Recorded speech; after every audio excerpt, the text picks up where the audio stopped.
there's been a lot of change going on here. There's a lot of change going on in my workplace. And some of it was unnerving, to say the least. It just kind of got me thinking, where do I fit? What is my place? What's really going on? And I started to think about it, and the Spirit of the Lord said to me, what does the change have to do with your purpose? What does the changes that are going on around you have to do with your purpose? So when Pastor said I had to speak, I went,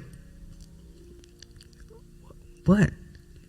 He always knows when. I always know, because God starts waking me up, telling me stuff.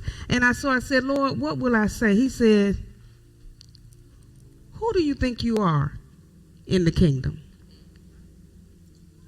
Who do you think you are in the kingdom? I don't care what's going on around, what happened, what comes and what goes. Who do you think you are?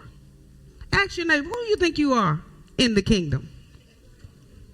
I'm about to tell you. See, God has a purpose and a unique plan for every one of us. I can't preach like Pastor Merv. I sure can't sing like Tia. Can't shout like Deshaun. But I have purpose. I have purpose. And I don't care what goes on around me. The purpose that God intended for me is for me. And I said that to say this. When new people start coming to the church, some people got uneasy and they got restless. And the new people, for some other reason, they probably were nervous coming into a new situation. But all of us have a purpose. And we call here to yoke up together to fulfill the purpose of God for this community. So nobody needs to be stressed out. Nobody needs to be finding their place like I was like, where's my place? No, my purpose is my purpose. Your purpose is your purpose. And we're yoked up together to do God's purpose. I am getting ahead of myself. But I just had to put that out there. We all have a purpose. If you put up Esther 4:12, it's one of my favorite stories in the Bible about Esther. The story of Esther is a powerful testimony about how she risked her life to save God's people. Esther was faced with a hard decision. She could have took the easy way out and just ignored her people, but she chose the hard way because it was the right thing to do. Esther's purpose was tied to a particular moment in time. Stay with me on that. Esther's purpose was tied to a particular moment in time. She was crafted and shaped by God in order to fulfill his purpose in her generation. She was in a unique situation, placed there by the grace of God.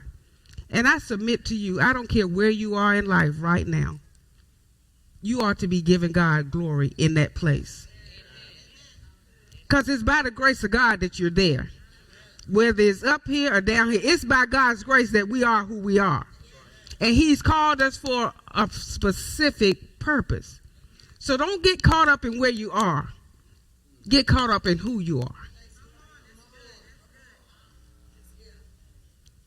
See, position and purpose don't always go together. You can be in a position and forget your purpose, then you have forgotten what God called you to do. If you put up Esther 4 for me.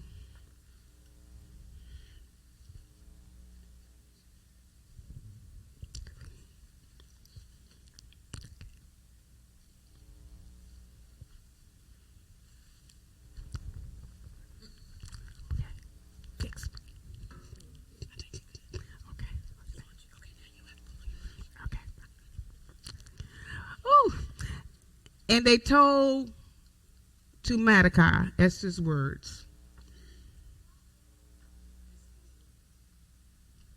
Go ahead.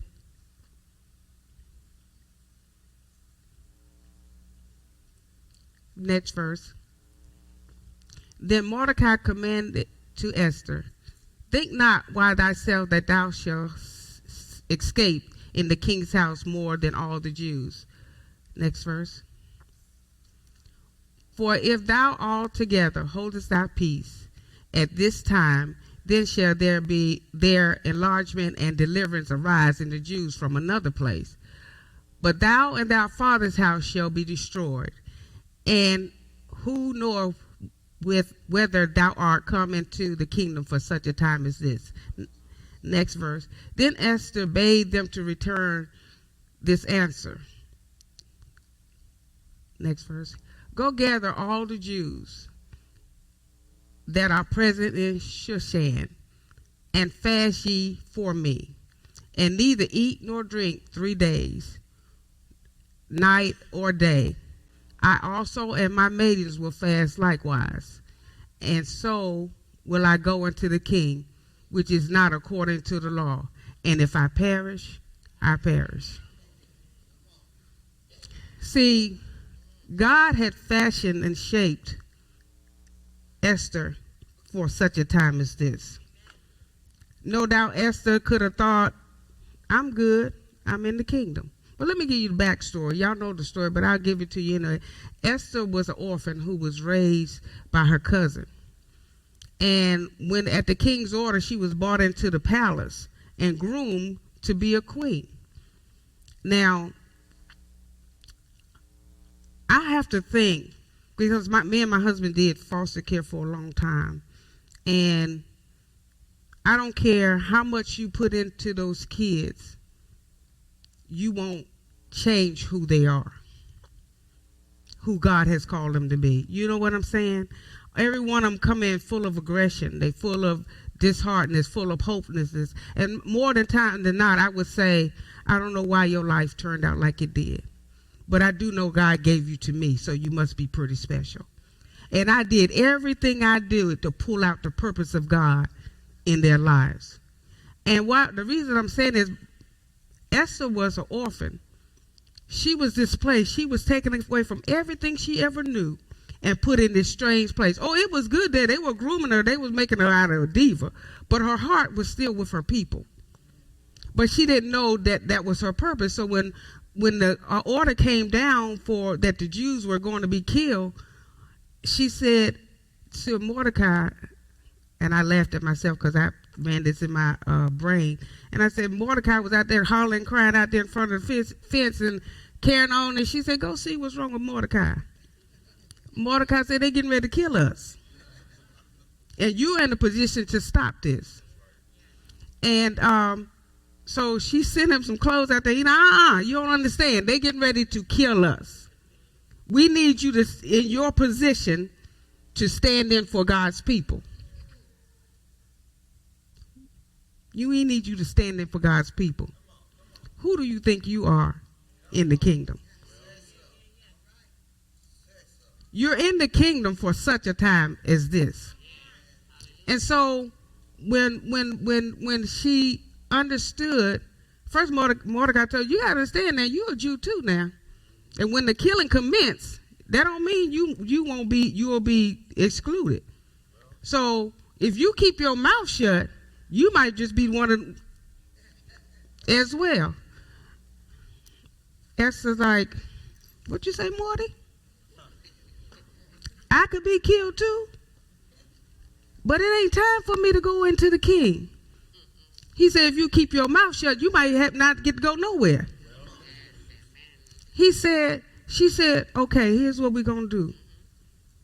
Y'all out there, my family, y'all pray and y'all fast with me. And I'm going to tell those who are here who are given to me, my maidens, we're going to fast and pray too. But I'm going to see the king.